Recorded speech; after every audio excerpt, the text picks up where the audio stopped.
എന്തായി അഞ്ജലി, ആ പ്രൊജക്റ്റ് അവൻ നേടിയെടുത്തോ? ആ ചോദ്യം ഒരു ചാട്ടുളി പോലെയാണ് വന്നു വീണത്. മുറിയിലാകെ മുഴങ്ങിക്കേട്ട ഘനഗംഭീരമായ ശബ്ദത്തിൽ മുന്നിൽ അഞ്ജലി വിറച്ചുപോയി. അവളുടെ ഉള്ളിൽ ഭയം പതഞ്ഞു പൊങ്ങി. പതർച്ചയോടെ വാക്കുകൾക്കായി തപ്പിത്തടഞ്ഞുകൊണ്ട് അവൾ പതുക്കെ പറഞ്ഞു, അത് മാഡം, അവിടെ ഞാൻ നേരിട്ടല്ല പോയത്. എൻ്റെ അനിയത്തി മാളവികയാണ് പോയത്. അഞ്ജലിയുടെ മറുപടി പൂർത്തിയാക്കും പോലും അവർ അനുവദിച്ചില്ല. ഒരു പുച്ഛച്ചിരിയോടെ അവർ തടഞ്ഞു. അതൊക്കെ പോട്ടെ, ഞാൻ നിന്നോട് പറഞ്ഞത് അവനെ ഓരോ നിമിഷവും നിരീക്ഷിക്കാനാണ്. അതിനു വേണ്ടിയല്ലേ നീ ചോദിച്ച ലക്ഷ്യങ്ങൾ ഞാൻ നിന്റെ കൈകളിൽ വെച്ചു തന്നത്? അവരുടെ സ്വരത്തിന് ക്രോധം പുകയുന്നുണ്ടായിരുന്നു. അവർ അവൾക്കരികിലേക്ക് പതുക്കെ നടന്നു. ഓരോ ചുവടിലും ഓരോ മരണഗന്ധം ഒളിപ്പിച്ചു വെച്ചിരിക്കുന്നത് പോലെ അഞ്ജലിക്ക് തോന്നി. ഇതൊരു അവസാനത്തെ മുന്നറിയിപ്പാണ്. ഇനി നിന്റെ ഭാഗത്തു നിന്ന് വല്ല പിഴവും സംഭവിച്ചാൽ എൻ്റെ പ്രതികരണം ഇതുപോലെ ആയിരിക്കില്ല. അത് നീ താങ്ങുകയുമില്ല. ആ വാക്കുകളിൽ ഒരു മൂർച്ചയേറിയ ഭീഷണിയുണ്ടായിരുന്നു. അത് അഞ്ജലിയുടെ നെഞ്ചിലൊരു ഭയമായി തറച്ചു നിന്നു. അഗ്നിയുടെ കൈ തൻ്റെ കവിളിൽ പതിച്ച ആ നിമിഷം മാളവികക്ക് വിശ്വസിക്കാനായില്ല. നീറുന്ന കവളും നിറഞ്ഞ കണ്ണുകളുമായി അവൾ അവനെ ഉറ്റുനോക്കി. ആ നോട്ടം അഗ്നിയുടെ ഉള്ളിൽ ഒരു നിമിഷം കുറ്റബോധം നിറച്ചെങ്കിലും പുറമേ അവൻ ഒരു പാറ പോലെ ഉറച്ചു നിന്നു. വെറുമൊരു വാഷ്റൂമിൽ പോയതിനാണോ ഇത്രയും ക്രൂരത? ഞാൻ എവിടെ പോകണം, ആരോട് സംസാരിക്കണം എന്നൊക്കെ തീരുമാനിക്കാൻ ഇയാൾക്കെന്ത് അധികാരമാണുള്ളത്? ഒരു അടിമയെ പോലെ എന്നെ ചങ്ങലക്കിടാൻ നോക്കുകയാണോ? ഇയാൾ അല്പം മുമ്പ് പറഞ്ഞതെന്താ? അയാൾ എന്നെ സ്നേഹിക്കുന്നു എന്നല്ലേ? അതിന് ആര് ഈ രാക്ഷസനെ സ്നേഹിക്കും? മുരുടൻ, അവൾ മനസ്സിൽ പറഞ്ഞു. അവൾ എന്നെ അനുസരിക്കണം. എന്നിൽ നിന്ന് ഒന്നും ഒളിക്കരുത്. എന്നേക്കാളധികം അവൾ മറ്റാരെയും വിശ്വസിക്കരുത്. എനിക്ക് സഹിക്കാനാവില്ല അത്. അവൾ എൻ്റേതു മാത്രമാണ്.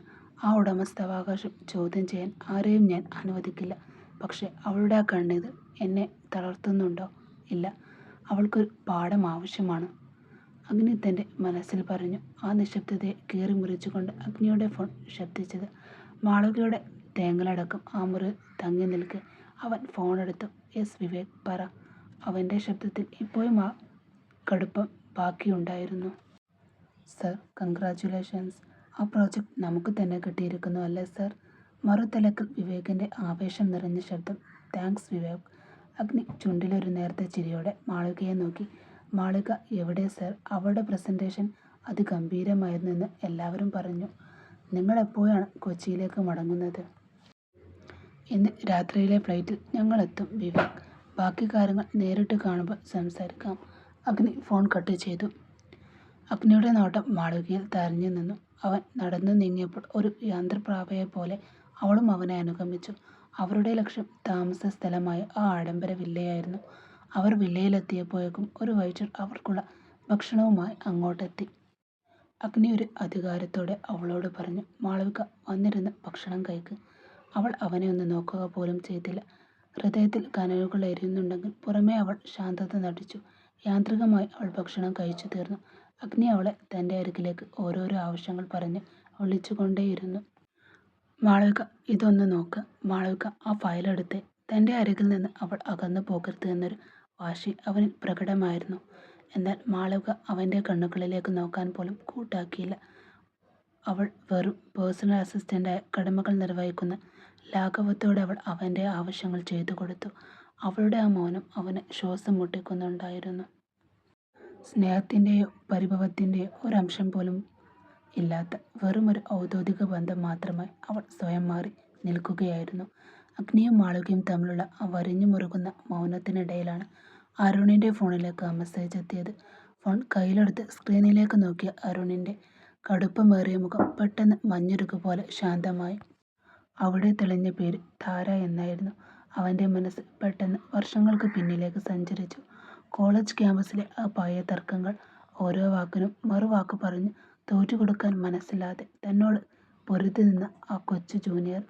അന്ന് അവൾ അവന് വെറുമൊരു ശല്യമായിരുന്നു. എന്നാൽ ഇന്ന് ആ ശല്യം അവൻ്റെ ഹൃദയമിടിപ്പായി ഇന്ന് മാറി.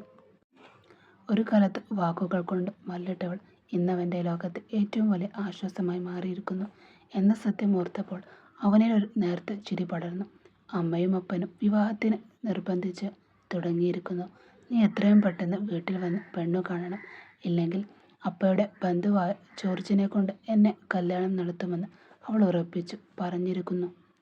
താരയുടെ ആ വാക്കുകൾ ഓരോന്നും അരുണിനെ മുറിവേൽപ്പിച്ചു. 2 വർഷമായി താലോലിച്ച പ്രണയമാണതെല്ലാം. പക്ഷെ തൻ്റെ അച്ഛൻ ഇതറിഞ്ഞാലുണ്ടാകുന്ന പൊട്ടിത്തെറിയെക്കുറിച്ച് അവന് നന്നായി അറിയാമായിരുന്നു. വലിയ തറവാട്ടു മഹിമയും ആഢ്യത്വവും തലയിൽ ചുമക്കുന്ന മനുഷ്യനാണ് അച്ഛൻ. അന്യമതസ്ഥയായ ഒരു പെൺകുട്ടിയെ തൻ്റെ വീടിൻ്റെ പടി കടത്താൻ അദ്ദേഹം ഒരിക്കലും സമ്മതിക്കില്ല. ലണ്ടനിൽ പോയി ബിസിനസ് പഠിക്കാനായി അച്ഛൻ്റെ കാലും കൈയും പിടിച്ചു സമ്മതിപ്പിച്ചെടുത്തതാണ് അമ്മയായിരുന്നു.